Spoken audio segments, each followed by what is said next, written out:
Que el Señor le bendiga en esta tarde, hermano.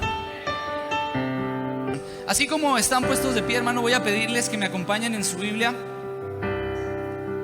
en Colosenses, el capítulo 1, versículos 15 al 20. Y me indica con un fuerte amén cuando ya lo tenga. Colosenses, capítulo 1, versículos 15 al 20. Amén. 2.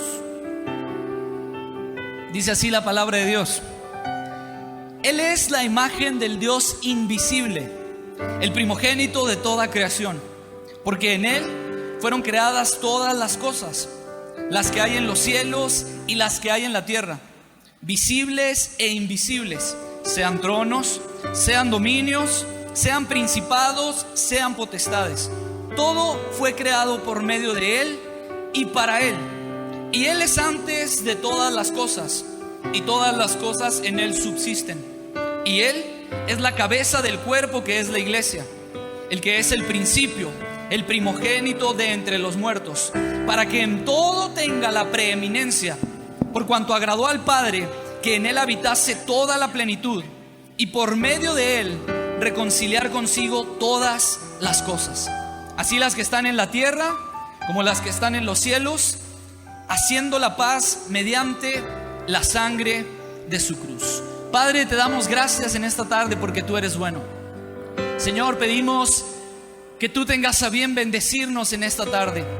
Ayúdame a exponer el mensaje de tu palabra, que pueda ser una bendición para mis hermanos, que podamos recibirlo, guardarlo, atesorarlo, pero sobre todo, Padre, que tu Espíritu Santo nos dé la capacidad de ponerlo en práctica, Dios. Bendícenos en esta tarde, y que toda la gloria, toda la honra y todo el conocimiento sean solamente para ti, Cristo. En el bendito nombre de tu Hijo amado. Amén y amén. Puede ocupar su lugar, hermano.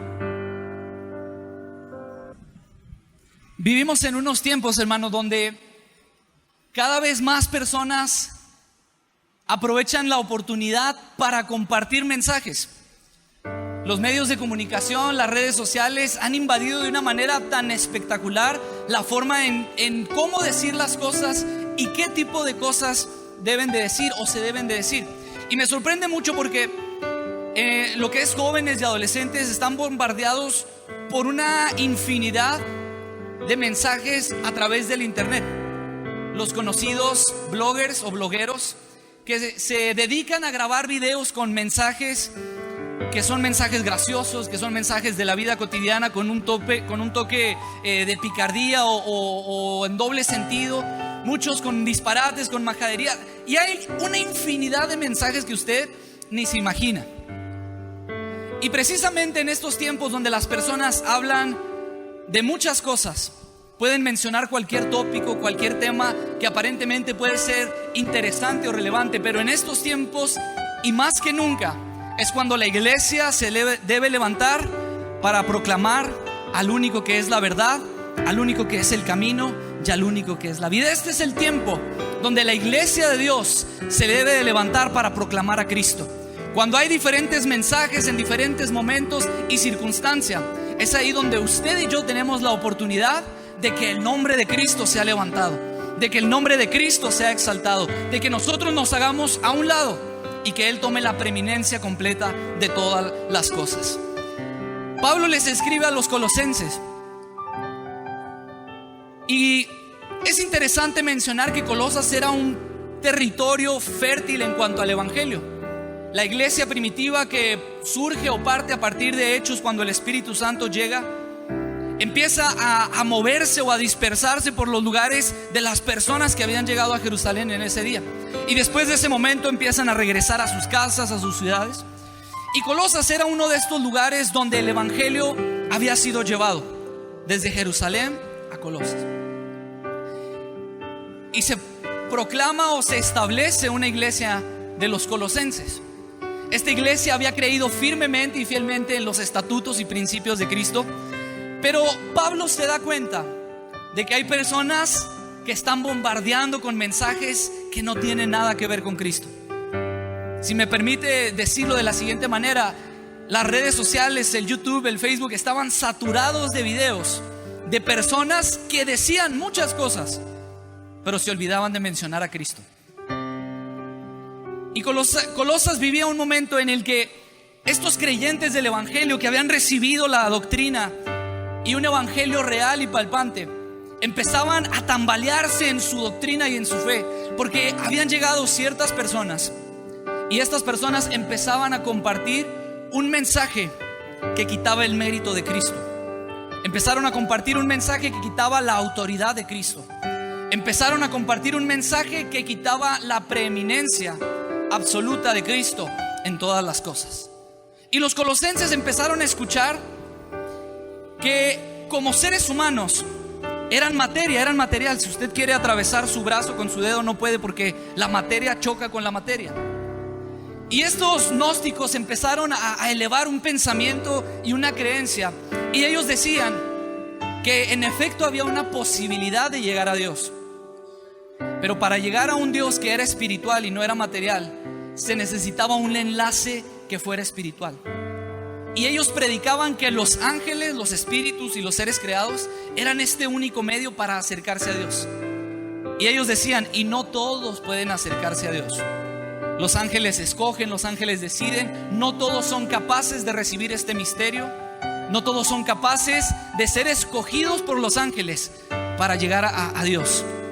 Y era el mensaje que empezaron a compartir los falsos maestros.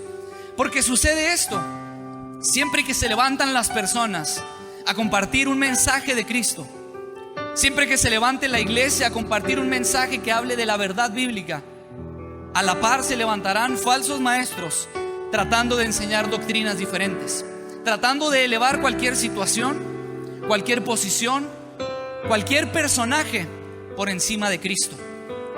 Hoy más que nunca el evangelio se ha expandido a lo largo y ancho de todo el planeta. Los mismos medios de comunicación nos dan testimonio de que como hay iglesia aquí en Chihuahua, hay iglesia en infinidad de partes. Pero tristemente en muchas de estas iglesias hay púlpitos donde enseñan de todo menos de Cristo. Hay enseñanzas que hablan de todo menos de Cristo. Hay predicadores incluso motivando a todo menos motivando a acercarnos a los pies de Cristo. Colosas vivía este mismo sentir, y lo mismo sucedía con la iglesia allí. Y por eso Pablo toma esa premisa de empezar a escribir guiado por el Espíritu Santo y decirles: miren, necesito que entiendan esto. Hay seres creados, sí. Hay ángeles, sí.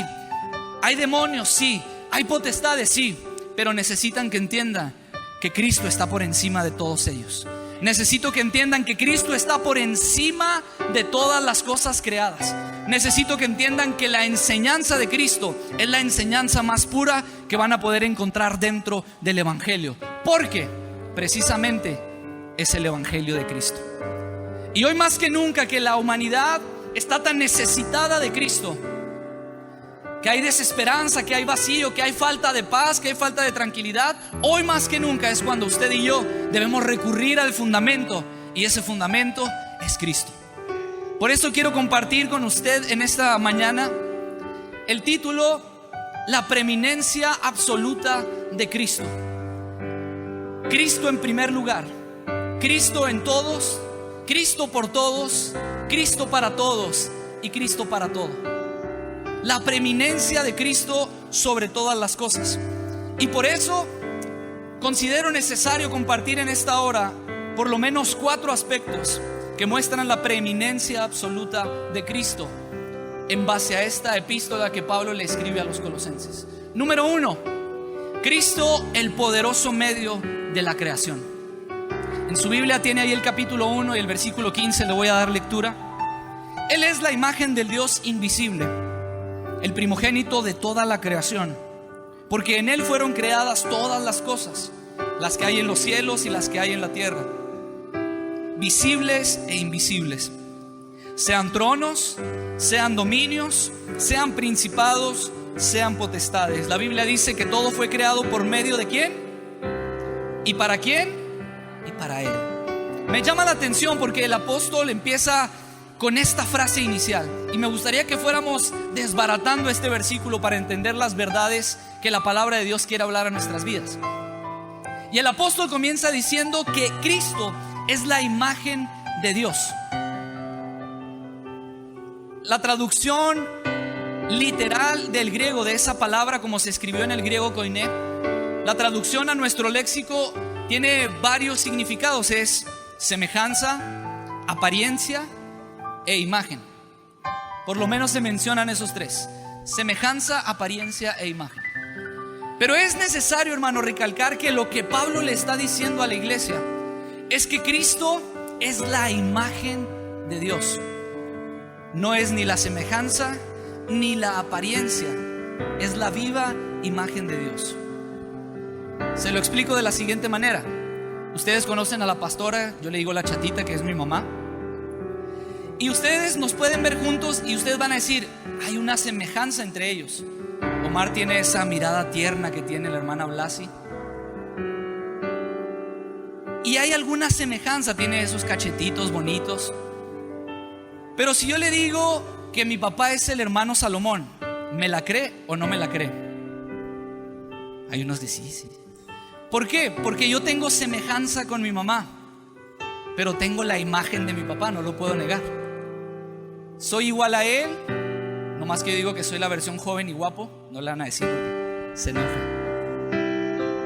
Pero es una imagen, es decir, ustedes saben que yo soy la imagen de mi papá porque lo ven a él y me ven a mí y dicen: es que son igualitos. Nomás se te pone el pelo blanco, si no se me cae, y van a estar igualitos cuando esté grande. Soy la imagen de él. Y lo que Pablo refiere es que Cristo es la imagen de Dios. Pero note esto: nosotros tenemos la idea de algo que se ve para hacer la apreciación de algo que no se ve. Se lo explico así. Usted sabe lo que es un piano, y si yo le digo: imagínese un piano, usted sabe cómo se ve ese piano. Y si yo le digo: imagínese un piano negro, usted ya sabe que ese piano no es como el que está aquí, porque usted ya tiene una idea de lo que es el piano, ya vio el piano alguna vez.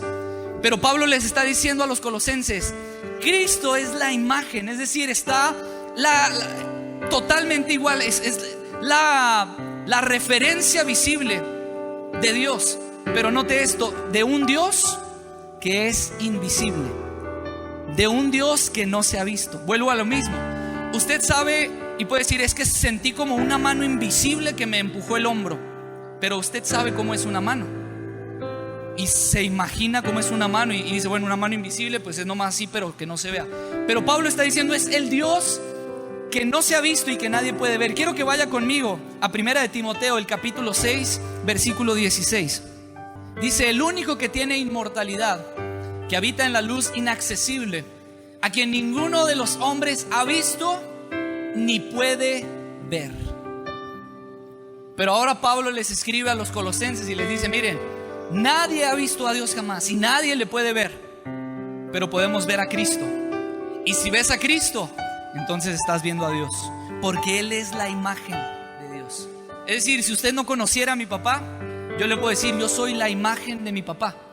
Y el día en que usted tuviera la oportunidad de conocerlo, va a decir: ah, sí, cierto, con razón nos dijo.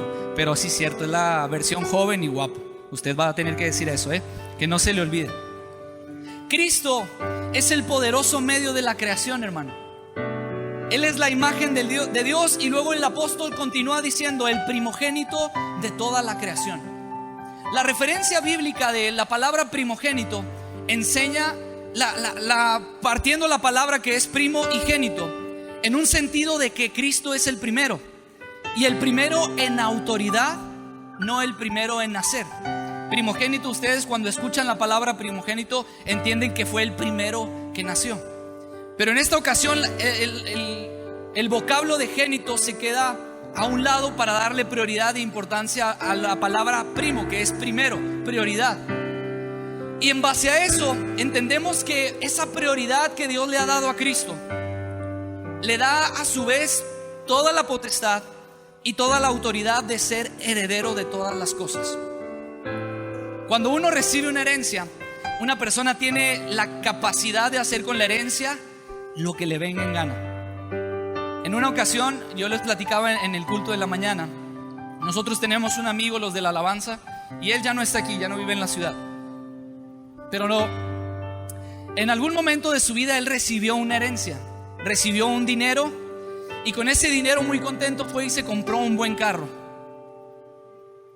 Buen carro aparentemente, porque se veía bonito, pero no estaba bueno el carro. Conforme empezó a avanzar y a moverse y a utilizar el carro empezó a fallar y se dio cuenta de que tenía que venderlo. Vendió el carro y lo malbarató. Empezó a perder dinero de la herencia que había recibido. Y con lo que había vendido el carro se compró un bochito. Fíjese cómo va la escala de su herencia. Del buen carro se compró un bochito. Y el bochito lo traía de arriba abajo, de norte a sur, de este a oeste, hasta que el bochito se lo echó y lo tuvo que vender, malbaratarlo una vez más. Y con el dinero del bochito se compró un celular. Fíjese, un celular y un cinto con una hebilla. En una ocasión estaba hablando por teléfono y estaba tan molesto y se enojó tanto que agarró el celular y ¡pah!, lo estrelló en el piso. Y de la herencia solo se quedó con el cinto y con la hebilla. Desde un carro hasta un cinto y una hebilla. ¿Por qué? Porque él era el único que tenía la capacidad de hacer con ese dinero lo que él quería. Era su herencia. Él fue el primero que cuando tuvieron este recurso dijeron: a ti, por ser el mayor, por ser el primogénito, a ti te toca esta herencia, a ti te toca tanto. Cuando Pablo menciona a Cristo como heredero de todas las cosas, es decir, como el primogénito, le está dando esa capacidad y esa cualidad de ser el heredero de todas las cosas. Por ser el primero dentro de la creación, Dios le dice: tú tienes autoridad y gobierno sobre todas las cosas. Tú puedes hacer con esta herencia lo que tú quieras. Pero mire, hermano, usted y yo tenemos la confianza, la certeza y la seguridad de que si somos herencia de Cristo, estamos en las mejores manos, porque Él no nos va a malgastar, ni malbaratar, ni mal usar. Si usted y yo estamos en las manos de Cristo, es el mejor lugar donde podemos estar. Alguien alaba a Cristo por eso. Alguien da gloria a Dios por eso. Es el mejor lugar donde usted y yo podemos estar, en los brazos de Cristo.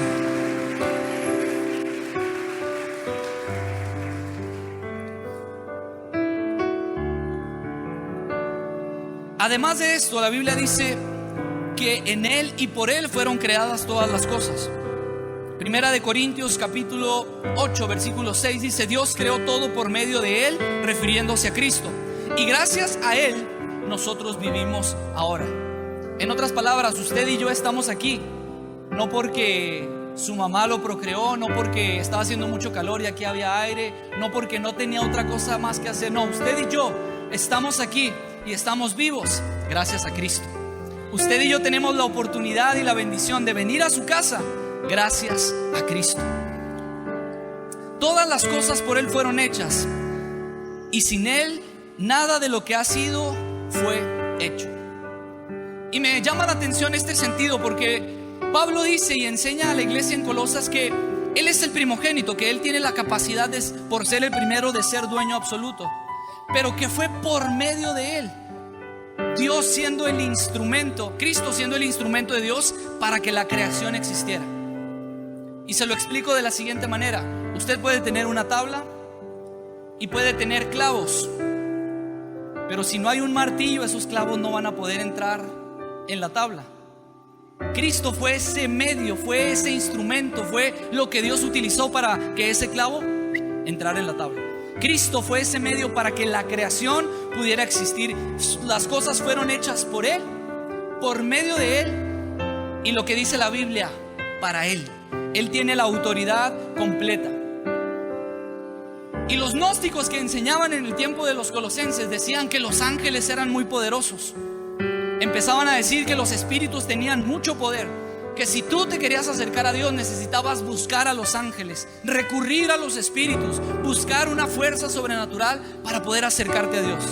Pero entonces Pablo, con toda la autoridad del Espíritu Santo, empieza a escribirles y les dice: no hay nada más importante que Cristo, no hay nada más poderoso que Cristo, no hay nada más relevante que Cristo. Él tiene una preeminencia absoluta en todas las cosas. Es decir, Él está aquí y todo lo demás está abajo de Él. Esa es la preeminencia de Cristo, que en Él todas las cosas fueron hechas y para que Él tenga el control de todas las cosas. Otro de los aspectos que encontramos dentro de la preeminencia absoluta de Cristo es que Cristo es el orden de todo. Versículo 17: y Él es antes de todas las cosas, y todas las cosas en Él subsisten. Fíjese lo que la Escritura dice: y Él es antes de todas las cosas. Es decir, antes de que todo fuera creado, antes de que todo fuera hecho por la palabra de Dios, Él ya era. Antes de que la creación y antes de que el ser humano existiera, Cristo ya era.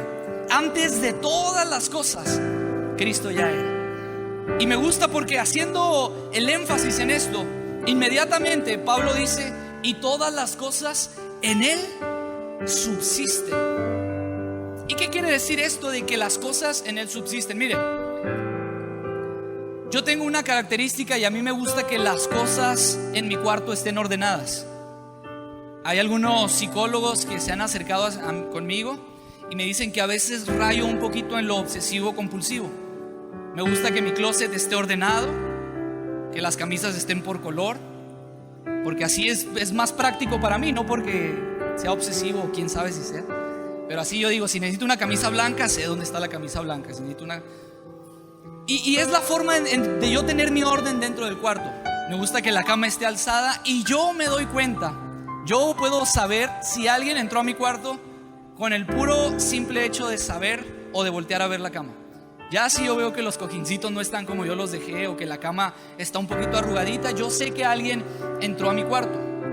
Por lo general es Raquel. Y se lo voy a explicar por qué. Porque inmediatamente después de que yo veo que la cama está movida o que los cojines ya no están, no sé por qué trato de ubicar o de encontrar algo que necesito en ese momento, ya sea un cargador, un cable, lo que a usted se le ocurra. Y resulta que lo empiezo a buscar y el cable no está. Y pienso, digo, bueno, en mi orden, si no está en el cajón, entonces lo tuve que haber dejado arriba del escritorio. Y voy al escritorio y resulta de que el cable no está. Entonces tengo que recurrir al plan B, que es por excelencia siempre decir: Raquel. Entonces ya llega Raquel y yo lo agarré, siempre dice.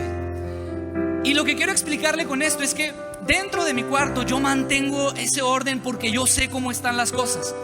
Si yo quiero encontrar una camisa, sé dónde está la camisa. Si yo quiero encontrar unos calcetines, sé dónde están los calcetines. Si yo quiero ver cómo están los cojines, sé cómo están acomodados, porque es el orden dentro de mi cuarto. Conozco a personas de la iglesia que así les gusta tener el orden en su automóvil, que no deja que nadie se suba con comida a su carro.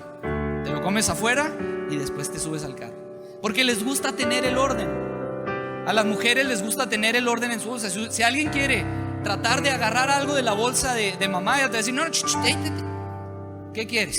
Y ella mete la mano y ella te lo da, porque en su desorden traen ellas su orden ahí. Uno no lo entiende, pero ellas, si uno se atreviera y se animara a buscar las llaves en la bolsa, se puede tardar unos 45, 50 minutos. Y le va a decir: no están, pero ella le dice: aquí están.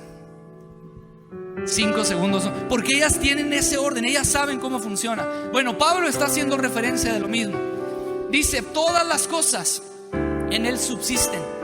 Esto quiere decir que todas las cosas que Él creó, que todas las cosas que fueron creadas después de que Él ya existiera, dice, aún en esto Él tiene el control de todo. Él tiene el orden de todo. Él sabe por qué pasan las cosas y sabe por qué no pasan las cosas. Y lo que quiero decirte a ti como iglesia es que Él sigue teniendo el control y tu vida subsiste gracias a Cristo. Si la respuesta no ha llegado, Él sigue manteniendo el orden. Si la esperanza en tu vida se ha visto afectada y ha tambaleado, no te preocupes, no tengas miedo, porque Él sigue teniendo todo en orden. Y si tal vez no ha llegado eso que habías estado esperando, y tal vez el problema en el que has estado viviendo estos últimos días ha afectado tanto tu vida, y tú dices: Dios, es que necesito que me ayudes. Dios te dice: no te preocupes, yo tengo el orden de todo. La respuesta está por llegar, la provisión está por llegar. No te preocupes, yo tengo el orden de todas las cosas. ¿Alguien dice amén a esto? ¿Alguien alaba a Cristo por eso? Él es el Cristo que usted y yo servimos, en el que todas las cosas subsisten. en el que todo se mantiene en orden, porque Él es el dueño absoluto de todas las cosas. Dentro de la preeminencia de Dios, me gustaría compartir el aspecto número 3, y este es Cristo, la autoridad de la iglesia. ¿Cuántos de los que están aquí son la iglesia de Cristo? La Biblia dice que Cristo es la autoridad de la iglesia. Versículo 18. Y Él es la cabeza del cuerpo, que es la iglesia, el que es el principio, el primogénito de entre los muertos, para que en todo tenga la preeminencia. Y me llama la atención, hermano, encontrar y entender la metáfora que Pablo nos muestra a reflexión, y cómo ubica a Cristo como la cabeza de la iglesia. Esto es interesante en capacidad de función, porque es tan lógico como entender que un cuerpo sin cabeza no sirve para nada, que un cuerpo sin cabeza no tiene dirección y no tiene rumbo. Y un sencillo ejemplo que yo ponía en la mañana era el siguiente. Tal vez a algunos les ha tocado ver este caso y tal vez a otros no nos ha tocado verlo, simplemente escucharlo. Pero por ahí dicen que antes en el rancho, cuando a papá se le antojaba el caldo de gallina, o cuando al abuelo se le antojaba el caldo de gallina, iban y agarraban la gallina, si me permite la expresión, del pescuezo, y luego dicen que le empezaban a dar vueltas a la cabeza, y de repente ¡pum!, se despegaba la cabeza de la gallina. Y lo cuentan así como si se estuvieran comiendo unos panditas, y se le quitaban la cabeza a la gallina, y sucedía algo, que cuando la cabeza de la gallina se desprendía y soltaban la gallina todavía tenía esa función o ese movimiento y salía corriendo, pero la gallina salía corriendo para todos lados. No tenía un rumbo, no tenía una ubicación, no tenía una dirección. Es tan sencillo como entenderlo eso para la iglesia. Una iglesia que no tiene cabeza va a andar corriendo como la gallina. Una iglesia que no tiene una dirección o un rumbo va a andar corriendo, disvariando por todos lados, sin un rumbo al cual llegar, sin una precisión a dónde dirigirse. Por eso es que Pablo le menciona a la iglesia y le dice: mira, tú eres la iglesia, pero necesito que entiendas que Cristo es la cabeza. Tú eres la iglesia, tú formas el cuerpo de la iglesia, pero tienes una autoridad por encima de ti, y esa autoridad se llama Cristo. Y me llama mucho la atención en el sentido de lo que una cabeza y una responsabilidad de liderazgo demuestra o demanda sobre el cuerpo. La Biblia dice que los maridos o que los esposos son la cabeza del hogar, es decir, están por encima de la esposa por actitud y por orden de Dios divina. Que el marido es la cabeza del hogar, así como Cristo es la cabeza de la iglesia. Y me llama la atención en este sentido, porque ¿cuántos papás hay aquí, padres de familia? Levánteme su mano para ubicarlos. Mire, se lo explico así: si alguien se acerca y le quiere hacer daño a sus hijos, si alguien se acerca y le quiere faltar al respeto a su esposa, ¿qué es lo que va a hacer usted? Lo natural es orar por él para que el Señor lo reprenda. A lo que voy es que lo que vamos a hacer en la naturaleza es defender, es traer esa provisión de seguridad. Si alguien quiere tocar a la esposa, entonces el esposo se para y dice: hey, respétala, es mi esposa. Porque él es la cabeza, él es la autoridad y tiene esa responsabilidad sobre la esposa. Cristo, hermano, es la cabeza de la iglesia, y Cristo es el protector de la iglesia. Cuando el enemigo trata y se para delante de la iglesia y quiere tocarla y quiere lastimarla, entonces llega la cabeza de la iglesia y le dice: no, Señor, si quieres hacerle daño a la iglesia, te la tienes que ver conmigo. Si quieres tocarlo a él, te la tienes que ver conmigo. Si quieres molestarlo a él, te la tienes que ver conmigo. Y lo interesante de esto es que la preeminencia de Cristo es absoluta. Cristo está por encima de todas las cosas. Y es como si alguien muy pequeño quisiera darle pelea o quisiera darle batalla a alguien muy grande. Si la persona está muy grande, va a decir: no, pues con permiso.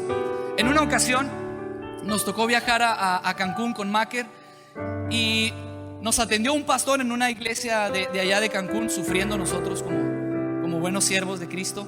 Y estábamos en Cancún y el pastor nos subió a su troca. Era una troca de doble cabina, y como estaba haciendo mucho calor, bueno, pues los vidrios iban arriba y íbamos todos amontonados: el pastor, los 5 muchachos y otra persona más que nos acompañaba en la troca.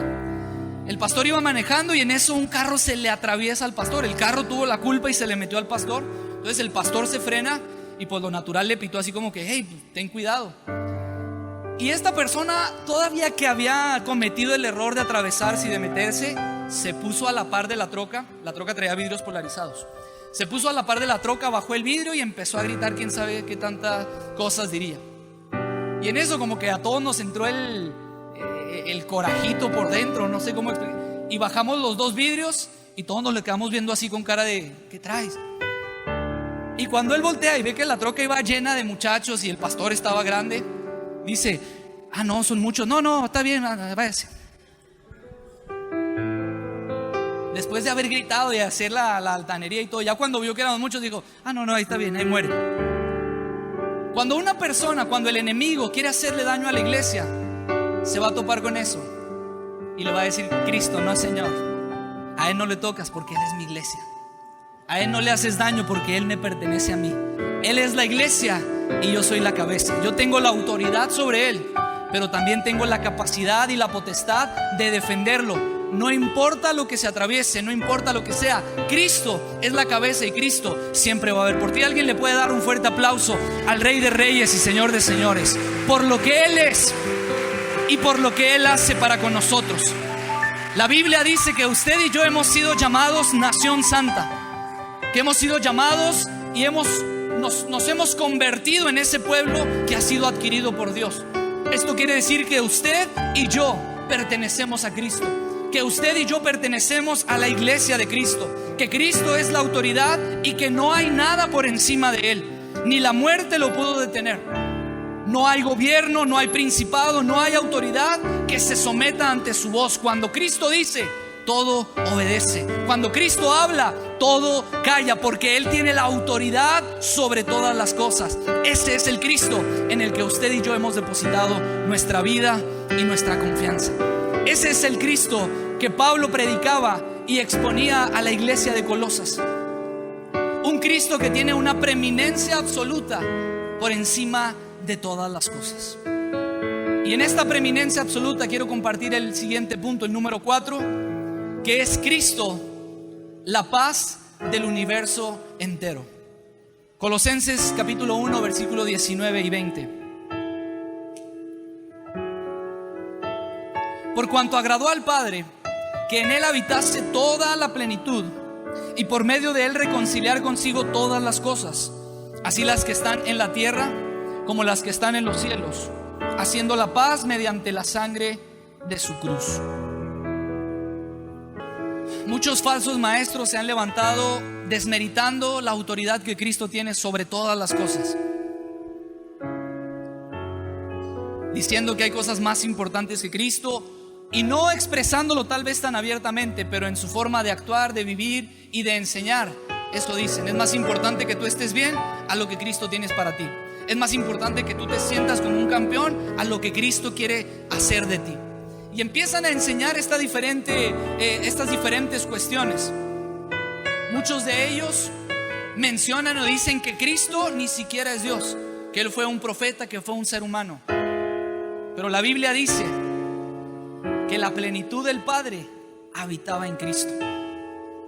Y la palabra plenitud, desarrollada del léxico griego, nos enseña y nos muestra que es algo completo, que es algo que está lleno. Es decir, que algo se vació o se vertió en Cristo. Imagínese una jarra con agua, y lo que está dentro de esa agua es Dios, y Cristo es un vaso.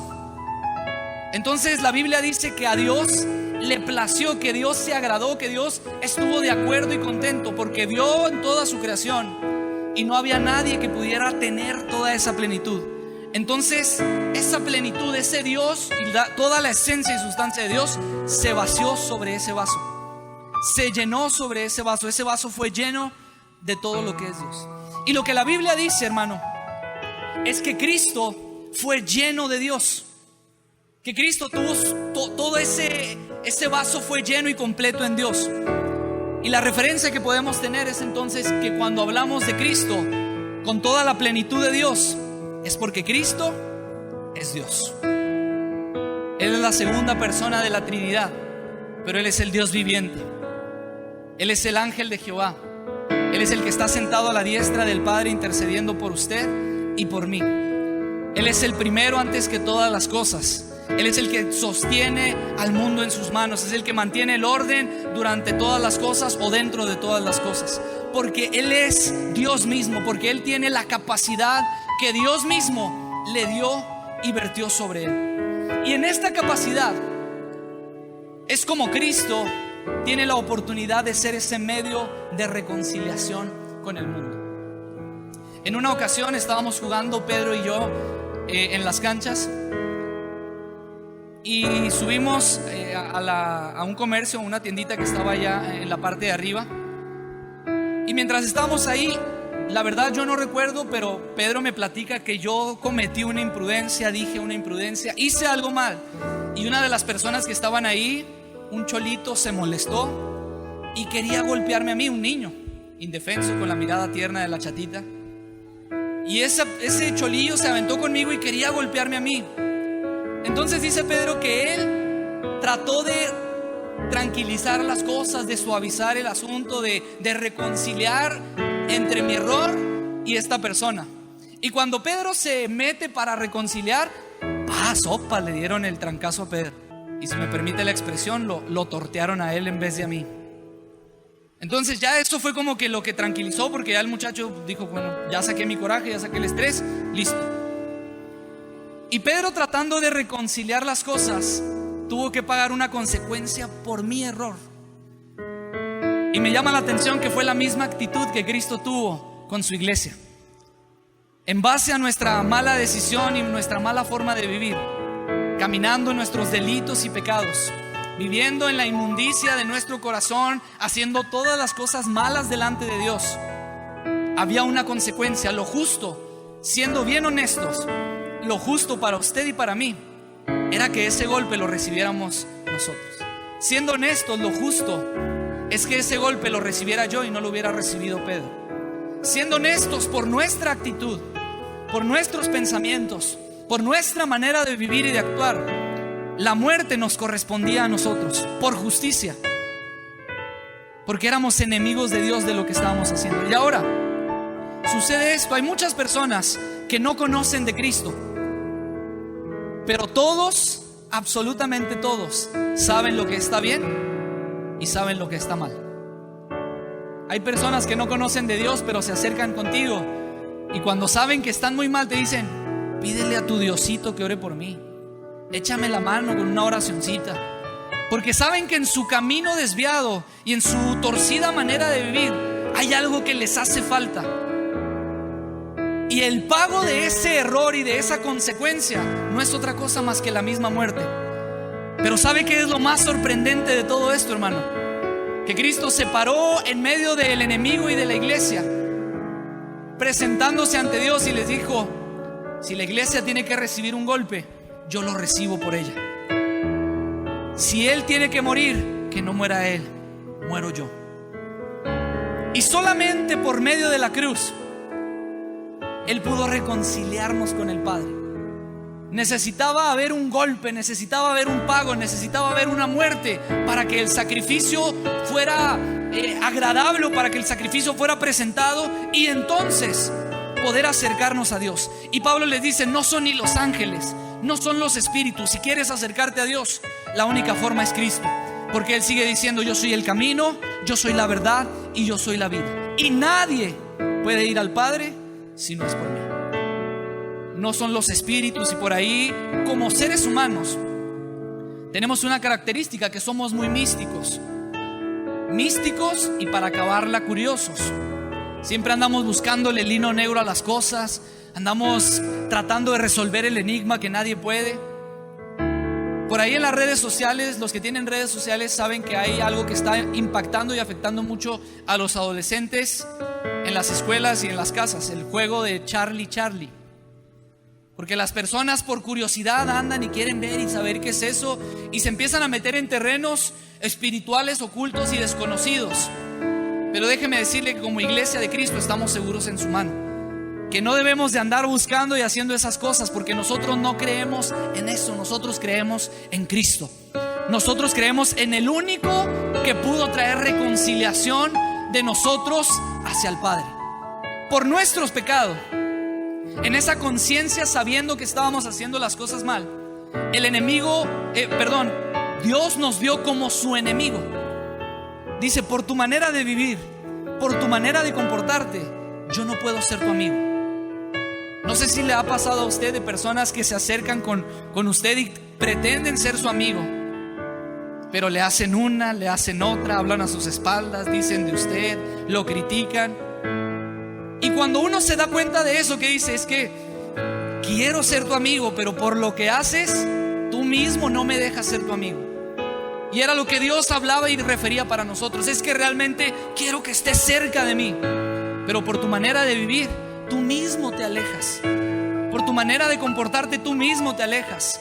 Pero entonces llega Cristo y dice: yo pago su culpa, yo respondo por él y yo lo reconcilio ante el Padre. Quiero que me acompañe en su Biblia a 2 de Corintios capítulo 5 versículo 18. 2 de Corintios capítulo 5 versículo 18 dice: y todo esto proviene de Dios, porque en realidad y la verdad de todo es que Dios es el que quería ser nuestro amigo otra vez, quien nos reconcilió consigo mismo, es decir, que quitó esa barrera que nos afectaba entre Dios y nosotros por medio de Cristo, y nos dio el ministerio de la reconciliación. Versículo 19: que Dios estaba en Cristo, la plenitud de Dios estaba en Cristo, reconciliando consigo al mundo. Y fíjese lo que la Escritura dice: no tomándoles en cuenta a los hombres sus pecados. Wow. Cuando leo esto es algo impresionante, porque Dios dice: no me importa lo que hiciste, no me importa lo que pasaste, ya Cristo lo pagó. No me importa qué era lo que estabas pensando, cómo era tu manera de vivir, descarriado y alejado de mí, no importa, porque ya Cristo lo pagó. Y nos encargó a nosotros la palabra de reconciliación, dice Pablo a los Corintios. Esa es la preeminencia absoluta del Cristo en el que usted y yo hemos confiado nuestra vida y nuestro corazón. Cuando yo leo esta porción de la Escritura, simplemente puedo decir: cuán grande eres tú, Cristo. Tienes el gobierno absoluto de todas las cosas, y aún así estás preocupado por mí. Eres el heredero y dueño del universo entero, pero no has dejado de preocuparte por mí. Eres el que sustenta y el que mantiene en orden todas las cosas, pero a pesar de eso siempre estás procurando que yo esté bien delante del Padre. Cuando yo veo eso digo: Cristo, si hay algún lugar en donde yo puedo estar, quiero estar contigo. Cristo, si hay alguna parte donde pueda estar contigo, quiero que tú estés conmigo. Quiero invitarlo a que se ponga de pie en esta tarde, que por un momento cierre sus ojos, y si realmente usted quiere disfrutar de esa preeminencia absoluta de Cristo, rindamos nuestra vida y nuestro corazón delante de Él en esta tarde. Todo lo que somos, todo lo que tenemos, no es nada comparado a lo que Él tiene y a lo que por herencia le corresponde. Pero aún así, Él está interesado